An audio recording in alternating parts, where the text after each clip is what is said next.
What is going on, everybody? My name is Ciara Lawler. Welcome to another week of Hero or Zero. This is the Heroes for Hire podcast. We're back again talking one comic book character, as we do every single week. We talk their good points, their bad points, and just generally give you a bit of a rundown of everything to do with that character. As always, I am joined by my partner in crime, Mr. Shaun Meehan. Shaun, how is it going? Not bad. And you? I find because this is not the first time we've talked today, so No. it just in regards to then we have to start the show and pretend like we were just meeting for the first time. Pretend like we've bumped into each other on the street. Just with two microphones. Oh, Jesus, how's it going? Tis yourself, boy. How are you? But this is Hero Zero, Shaun. Now, normally you choose Marvel characters, I choose DC characters. Yes. And some have said your characters are normally more well-rounded, your stories. More love is put into them. So I've been trying to put that to bed by doing 75-minute reports since we started the show. That is true, yes. That is your style. And so this week, we are going to be doing a character that has been seen on TV in the Arrowverse for a short period of time, but it's a character that I would say is very unknown in the grand scheme of things. That is Ragman.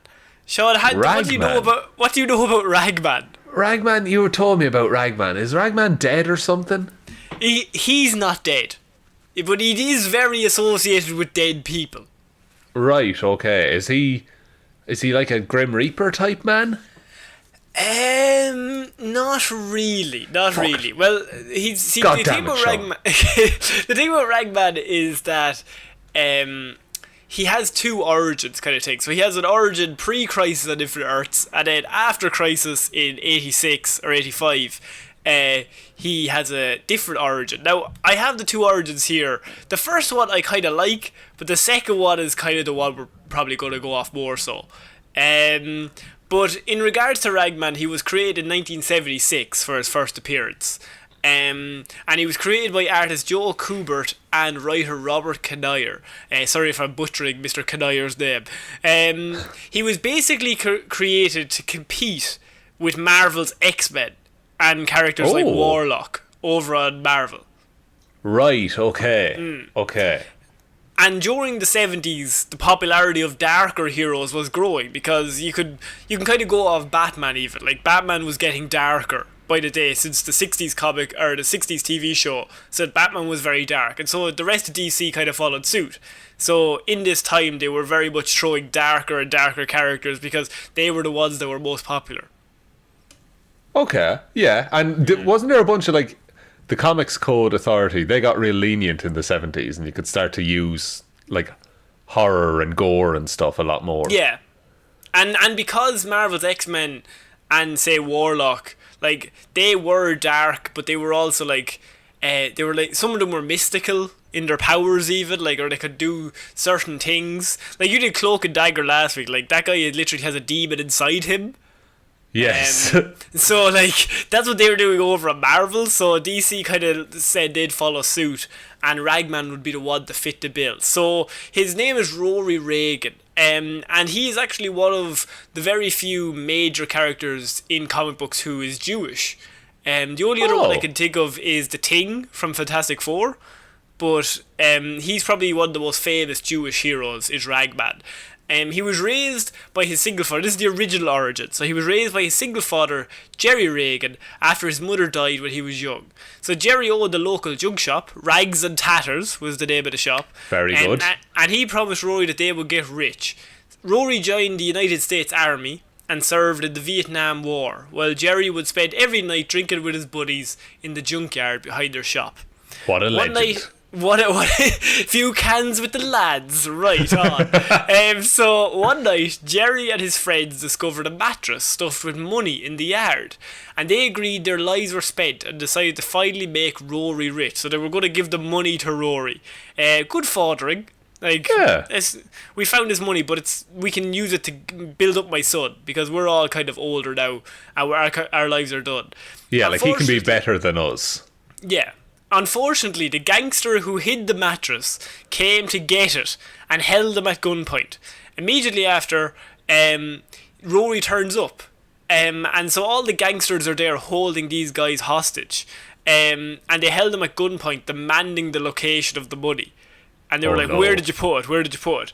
Jerry and his pals held their tongues even when the gangsters shot down the power lines on top of them.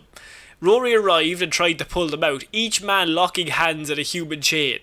And then the electricity wire touched the one at the bottom, and the electricity surged through them, grounding out through Rory. The gangsters departed believing they had all been killed. However, Rory was alive. All of the other men in the chain passed away, but somehow he survived. And he now possessed the strength of all of the other men in the chain. He's got the strength of 10 men. He does. But interestingly, these men were not just normal men. There was a circus strongman. There was a former heavyweight boxer. No. There was maybe a prize-winning acrobat. And he also found a tattered costume that was made of rags that he wore to a costume party. And so Rory used that costume with his newfound powers to be like, I'm going to make the streets a better place. That kind of thing. Okay, fair enough. So the original origin is very much like, it's classic 70s hero where everyone he knows is dead and then he just dons some rags and then somehow he gets superpowers through electricity and then he's going to just fight crime. Yeah, like he's got no emotional attachment to anyone anymore, No. but he has all the money and power that he needs.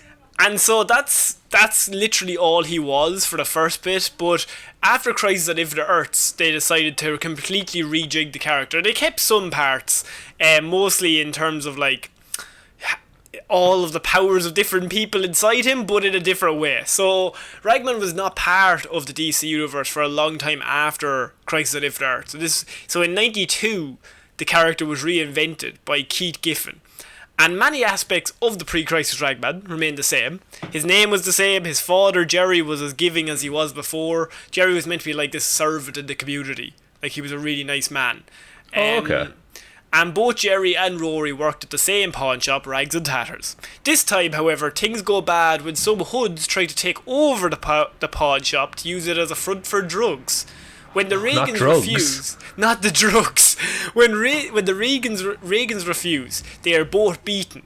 Rory is scared and left for dead in the slums of Gotham, and Jerry is literally beaten to death. Oh fuck! Oh no! Yes. And also, the slums of Gotham is like a horrible place to be. Gotham is already a slum. It's all slum. It's literally 99% slum, and then you have the Wayne Tower or the Wayne House on the top of the hill. Yeah, that's it. Those are your landmarks. Rory was luckily found by a homeless friend and taken to a hospital where they managed to save his life. And of course he has a homeless friend because the Rags and Tatters shop, it's a pawn shop, but it's one of those where like the poorest of the poor would go in there looking for any bit of money, and it was said that Jerry was like very good and that he'd overpaid them for whatever they were given, or like if someone didn't come back to collect, if something they'd left in there and say, oh, you have till Tuesday to come back, he would just keep it to the side, like he wouldn't resell it. He'd be like, they'll come back eventually. Yeah, and they'll be, and that's why he's one of the genuinely, like, he seems like one of the best parents / father figures in comics. So really he needs to be beaten to death. Absolutely, that's the only thing fit for him. It's the only thing. So Rory was luckily, as I said, found by the homeless friend, and while he was brought to the hospital, and while he was recovering, two crooks working for the drug dealers take over the pawn shop, posing as Rory's aunt and uncle. Rory and Jerry, they've gone to a wedding, but we're here, we're their aunt and uncle. What can you do? Why aren't you at the wedding? Well, just don't like them. Just like working, We just love working for a pawn shop. The criminals had no idea that Rory survived a beating, and when Rory gets out of the hospital and discovers the criminals' deception, he attempts to break into the pawn shop to gather further evidence of the criminal activities that they are doing. While in the shop, he opens a box that is filled with rags, and as soon as he opens it, the rags cover his body like a suit, and he becomes Ragman. Oh, this is different than how it happened before. Very much different. Originally, the Ragman costume was literally a Halloween costume his father had, but in the newer retold version, the rags themselves have magical properties. Okay, I'll stick with you. And with the suit, Rory attacks and kills the man posing as his uncle, and the suit absorbs the woman posing as his aunt. Absorbs her? Absorbs her, yes, Shaun. Into the suit? Into the rags. What? This is ridiculous. I love it. The patches surround her, and she becomes one of the patches that he wears as part of the costume. Holy shit. Yes. What?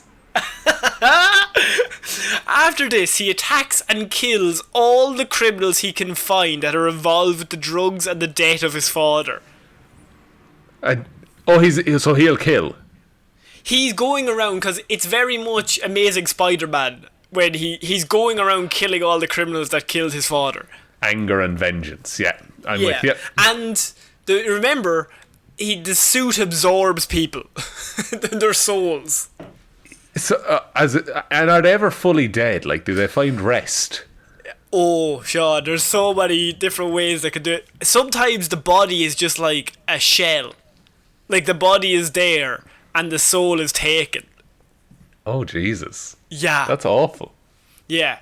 Rory is later confronted by a rabbi. Now, at this point, he's just wearing some magical rags. He doesn't know where it's come from, and it's kind of a thing where he's just like, I've got lots of power, I'm going to fuck up all these criminals. Yeah, it's just like, I'm taking my chance. I'm doing it now. I might not have these powers forever. He is later confronted by a rabbi who knows the story of the Ragman, and he tells Rory that he is only the latest person in a long line to be the Ragman, going back to 1500 AD. The first Ragman was in the 16th century, and he was created by the Council of Rabbis as a way to look after people, because in the Jewish folklore they have a golem, or a golem, I don't know how to pronounce that. Yeah. And that was kind of their thing, but they felt like they needed a human influence, so they created this Ragman hero to be like, you're going to be our person that's going to be able to protect us for the good of all Jewish people everywhere. Well, that's cool. Yeah, and so it was like a thing that's passed down generation to generation. It's like a mantle. And in World War II, the Ragman was none other than Jerry Regan, Rory's father. Oh, okay. So that's why he had the rags in the house, essentially. Yeah. And the Ragman was defending a Jewish community by German soldiers. So Jerry was defending a Jewish community by German soldiers in World War II. The Ragman helped at all he could, and it was believed the suit was destroyed due to the fire. Fire is obviously a weakness of the costume. It's like it's the main weakness. It'll burn all the rags. It'll burn all the rags. It's made of silk. You know what I mean? The rabbi then decides that he will also train Rory on how to use the suit properly. He tells Rory that the rags are evil souls, each rag being one soul. So every single square or rag on the suit is a person's soul that has been taken. Right. Yes. So does the suit get, in a way, stronger? It would, yeah. For every soul that's taken, the suit gets stronger, but it also gets more unstable. Right, okay, I get you. Huh. Every time the Ragman fights crime, he also has to fight the evil spirits that inhabit each rag. The rags try to control the wearer and destroy him, because they are all evil spirits of, say, murderers. So you've got like 20 murders, and then you get into another fight. He has all those spirits inside the rags telling him, you should murder that guy. Kill him. Just waste him. Just waste him. Like, what are you going to do? And all the souls in the suit are all evil. So it's not like there's differing voices. Like, he might have some killers, might have some kidnappers, they're all really bad people. Yeah, they're just bad dudes all around. Yeah. As a crime fighter, the Ragman discovers that the leader of the drug dealers is a man named Howard Spratt. Spratt owns the slums in Gotham, which fair play to him. He does not own too much nice stuff. Sprat owns the entirety of Gotham. and pits two gangs against each other to keep his power. As the Ragman fights criminal after criminal, he finds it harder and harder to control the suit. The Ragman goes out to finish the job against Howard Sprat, only to find he was killed by the very gangs he had been manipulating beforehand. The Ragman believes his mission is accomplished, but gets surprised as Batman shows up, because this is in Gotham.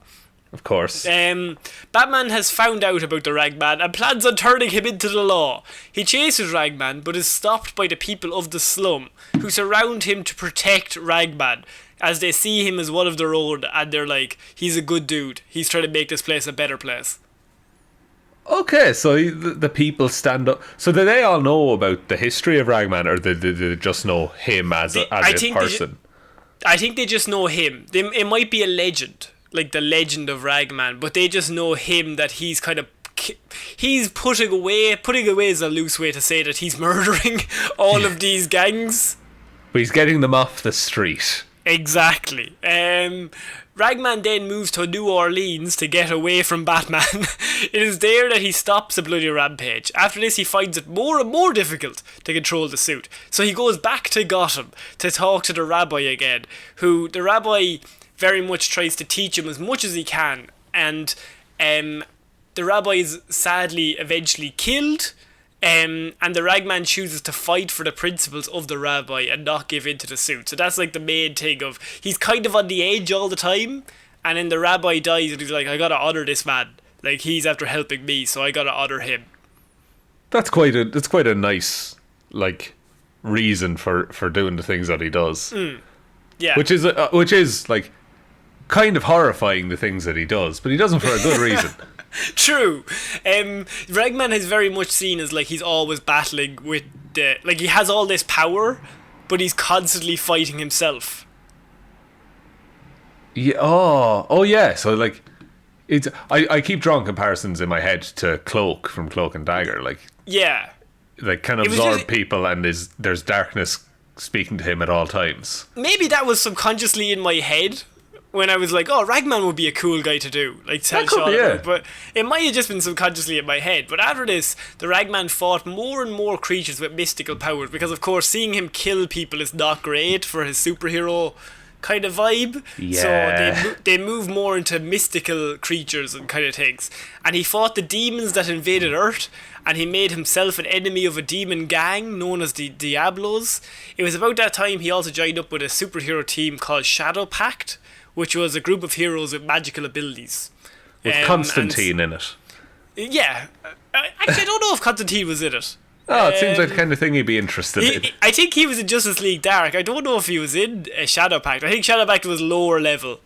Yeah, it wasn't like Zatanna and Constantine. It was, a level below that. Oh, well, that's still a pretty good level.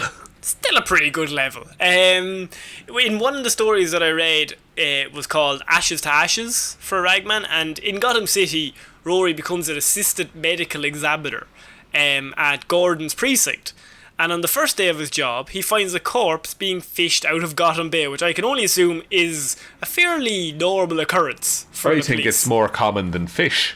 It is. If they find any fucking trout, they're like, there's something wrong. There's something wrong with the water supply. The leading medical examiner writes off the body as a suicide, since there doesn't seem to be any sign of abuse. Unbeknownst to Rory, Mayor Sebastian Haedy is trying to reshape the Robbinsville district in Gotham in order to modernise the city. But the problem is, Robbinsville is a sanctuary for the homeless. Oh, no. And Haedy has taken upon himself to pay off hired muscle into removing the undesirables, as he calls them. Why doesn't he renovate one of the many abandoned amusement parks? Because the Joker's in them, and sometimes Riddler's in them, and sometimes Penguin's in them. I just think the land allocation committee in Gotham needs some work. We may kill the homeless. Like, one guy at the back is just like, there's loads of land over there. Did I fucking stutter? I said kill the homeless. That clock tower's been falling down for years. Some girl called Barbara Gordon lives there. It's fucking weird. How'd she get up all those stairs? What's on that? rockets. I said kill the homeless. Did I stutter? Again. Rory dons his ragman attire and heads out to Gotham's slums to investigate the source of a series of arson attacks. And so this guy, Hades, getting his guys to basically set fire to all these poor people's homes. And because Rory is like very much a man of the slums, like that is where he grew up, they're his people, he's very much over them. Like if anything happens to them, he will look after them. Yeah, and like he won't ask permission either. No. And because there were lots of arson attacks, the very interesting thing about this story, it's only a short story, I just wanted to cover this, for this sole reason that Ragman is able to what's the word? I was going to say converse, but probably interact with the souls in his rags. And because there are arson attacks, Rory contacts a soul from his ragman Clarke that has some experience with arsonists. Vincenzo Salvata was the original firebug who died in a fire he started in 1953.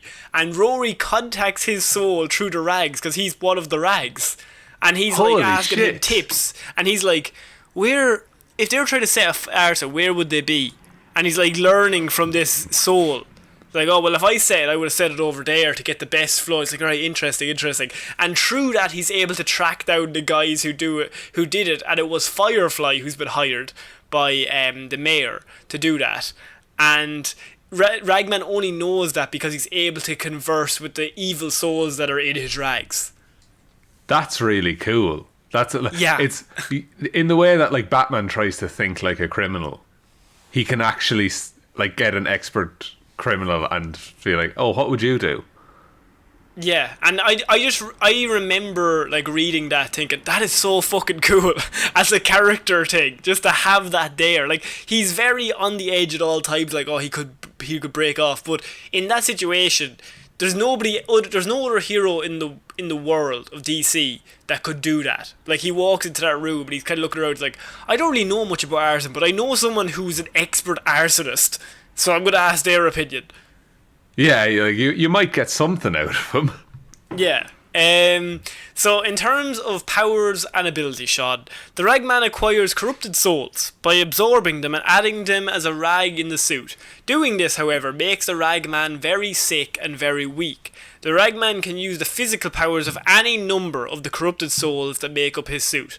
This increases his strength, speed, and stamina with every single soul. So he gets stronger, but also more volatile with every single soul.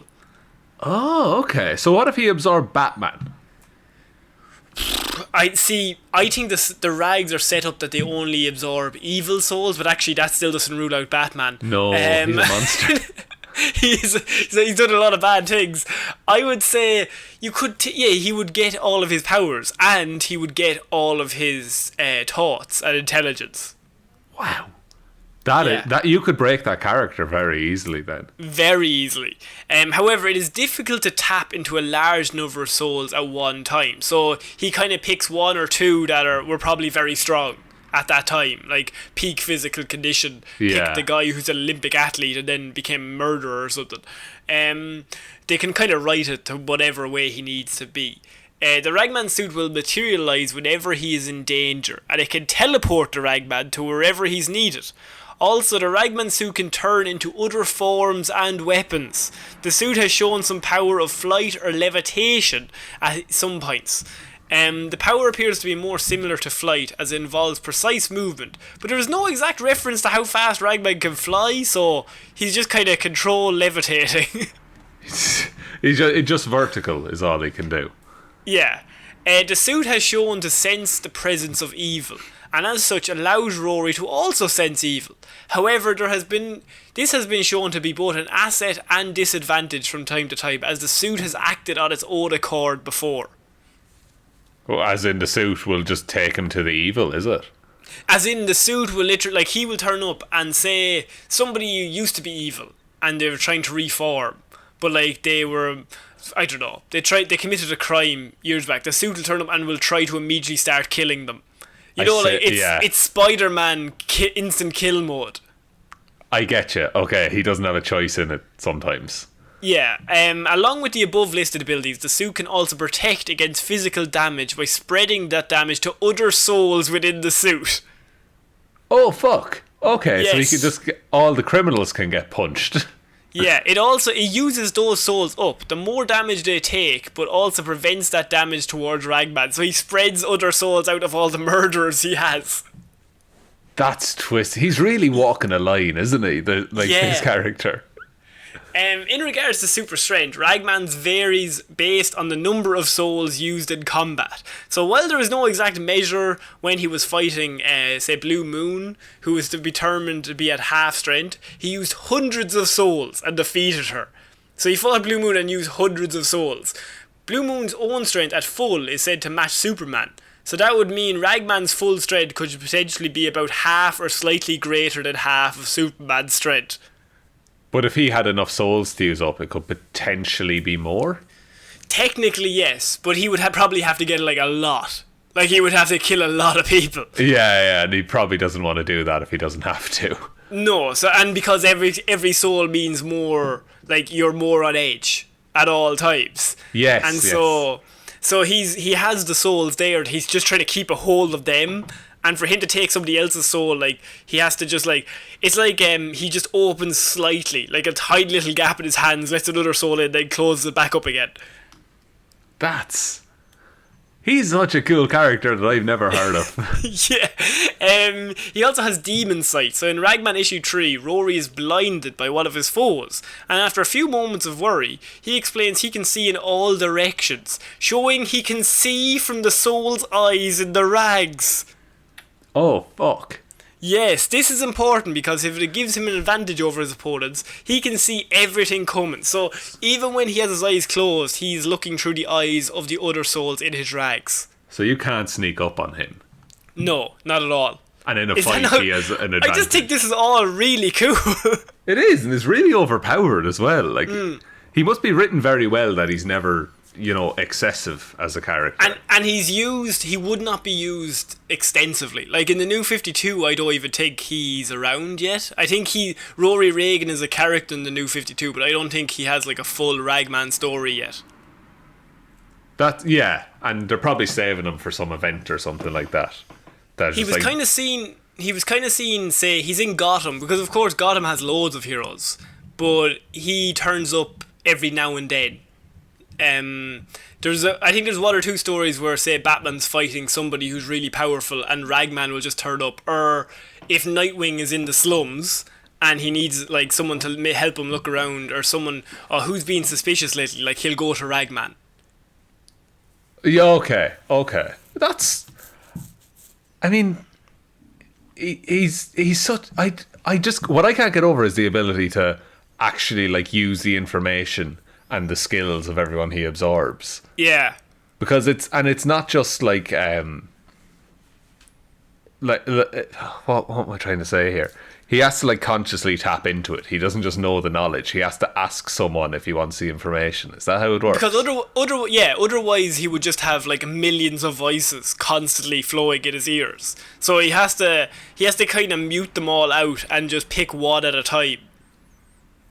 That's insane. Yeah, but in terms of abilities, he has lockpicking. He does in weaknesses. He does have a vulnerability to fire, which was mentioned. So the rags that make up this, they are made of rags. They're extremely vulnerable to fire, like extremely. A weakness added by the rabbis who created the Ragman as a security measure in case the suit fell into the wrong hands. So that's written in as like a reason why they came up with that weakness, because otherwise you would think, why would they come up with that? Yeah, but it is pretty clever. He also has soul pain. So Rory has mentioned that the process of acquiring a new soul gives him stomach cramps and nausea.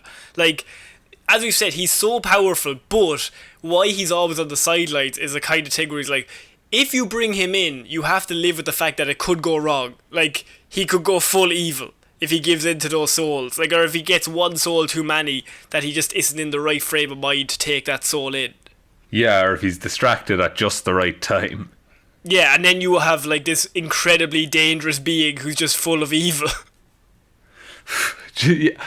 Oh, and if the suit doesn't like only take evil people, he could have anyone's power.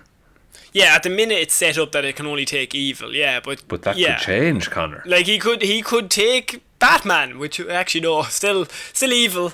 Superman. Now that would be interesting if he could take souls. He could just take Superman's soul without even having to fight him. That's fucked, man. Yeah. The suit can the suit can steal a person's soul as long as it's still touching the body. Once the soul is absorbed, the body is left a brain-dead husk, and the mind and spirit become yet another rag on the costume. The stolen soul is not affected if the physical body subsequently dies. So the stolen soul stays in the rags even if the physical body dies. Right. Okay, so once you're in the rags, you're in the rags. Yeah. He also has absorbed memory recall, as we were saying, so the wearer can look into the memories of the absorbed soul and extract any information therein as desired. It is also possible that the wearer might be able to use some of the abilities possessed by the souls in the rag suit, such as using a captured sorcerer's memories to cast spells. So he doesn't need to be born with magic, he can just do magic. He can, because he has the soul of the sorcerer inside him. Oh, that's so cool. That's so cool. He's able to sense evil souls, so the suit is drawn towards evil souls. So if it's in the vicinity, he's like, there's somebody evil 20 yards that way, behind that wall. It's a metal detector. Just these. Yeah, basically. The sensing of sins does not work on those people or beings who are not evil. So I think you have to be like full on like mass murderer for him to sense you. Yeah, you can't just pirate music or something like that. You couldn't just be on LimeWire. He's over there. Get him. That's so. If he's, where does he stand in terms of like, what do other heroes think of him? They think he's a bit weird. I think they see him, but Rory himself is a very nice person. Like he's a very good person. He takes after his father in that way. But it's just once that suit comes on, like you have to deal with the fact that it's not all Rory in there. There's like millions of murders that he's also listening to. Yeah, and they'll have some effect on him. At some stage, like as he said, if he takes in a soul, he becomes nauseous and gets very, very sick. And so it has to be a situation where it's last resort. We need to get this person out of the way. I can understand that. He also has a telepathic bond with the suit. Like all of those who trained in the use of the suit, Rory has formed a rudimentary telepathic bond with the Ragman costume. He can communicate with the suit's collective personality. Though he speaks out loud, only he can hear the suit's replies. Rory also uses this trait to summon the suit to him over short distances. And also he can teleport, because he has super leaping, so the suit gives him a way that he can kind of teleport out, or it just moves to some other area where there are evil souls. That's pretty handy. Yeah. In a fight. In a fight, yeah. And as I said, the one piece of trivia I have is that Ragman is one of few Jewish superheroes in the DC or Marvel universes. Yeah, and it's like quite tied to his character as well, which is nice. Yeah, and I think that he's probably the most outright Jewish person. I didn't know like the Thing was Jewish when I was doing the research for this, but I think a lot of people, they kind of just assumed they're Catholic. I think it's never even said, but it's nice that they have like this character that's his history. Like that's where he comes from. Yeah, and like it's for a character like Daredevil, he's very tied to being Catholic, so it's nice to see someone's heritage being worked into their superhero identity.